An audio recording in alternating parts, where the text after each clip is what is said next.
Everyone, this is Miss Alvarez, and today we're going to look at our fourth text structure, compare and contrast.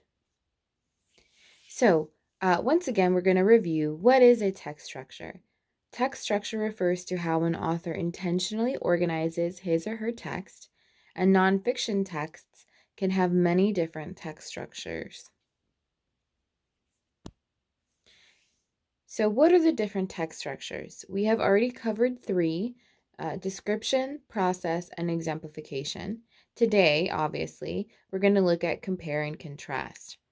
We've got three more after that: cause and effect, classification and division, and problem and solution. So what is a compare-contrast text structure? Again, this is pretty obvious. Most of them are pretty obvious based on the name, right? So you can assume that based on the name, we're going to look at similarities or differences of something within a text. When you compare something, you're examining similarities. When you contrast something, you're examining the differences. What is the purpose of this structure? So compare and contrast is usually used to evaluate the benefits or drawbacks of something. So we've got two examples here. Example number 1, comparing store brand cereal to brand name cereal to see if they are similar enough to buy the store brand.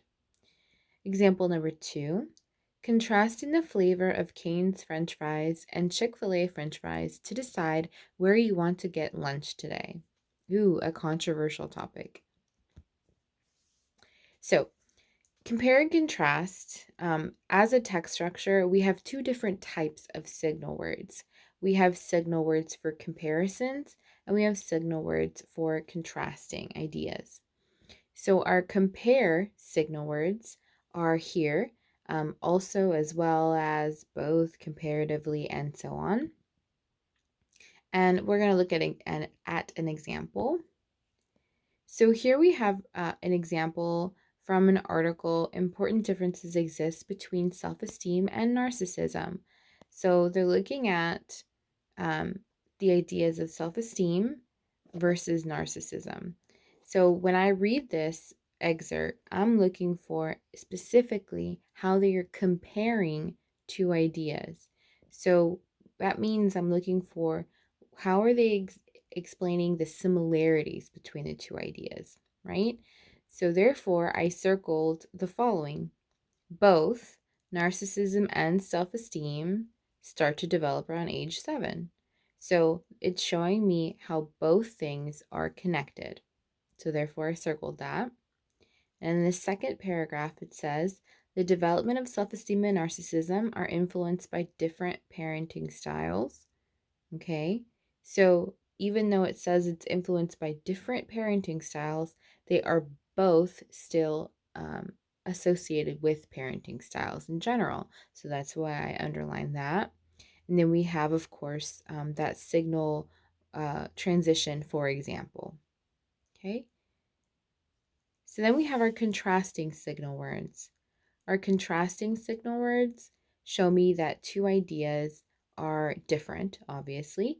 So we've got a couple here, more than a couple. Although, besides, but, compared with, conversely, and so on. They all mean that something is being contrasted. So I have another example here from how outdoor running differs from running outside. So I'm looking, as I'm reading this, I'm looking for how it contrasts. So how does it show me that two ideas are different? So based on the underlined portions, you guys can see, it says the most obvious difference between treadmill and outdoor running is a lack of air resistance. So therefore I underlined the most obvious difference because it's showing me something contrasting. And then we have under here, running on a flat treadmill burned about 4% less energy, but that difference could be eliminated by setting the treadmill incline to 1%. So we've got that transition signal word, but, that again shows me a difference. Okay, so hopefully that helped a little bit.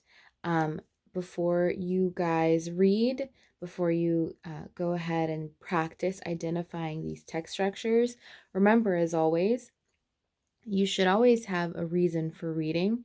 And your reason for reading today is to identify the compare or contrast, or both, um, text structures and signal words within a nonfiction text. All right, guys, I know you're going to do great. Good luck and have a great day.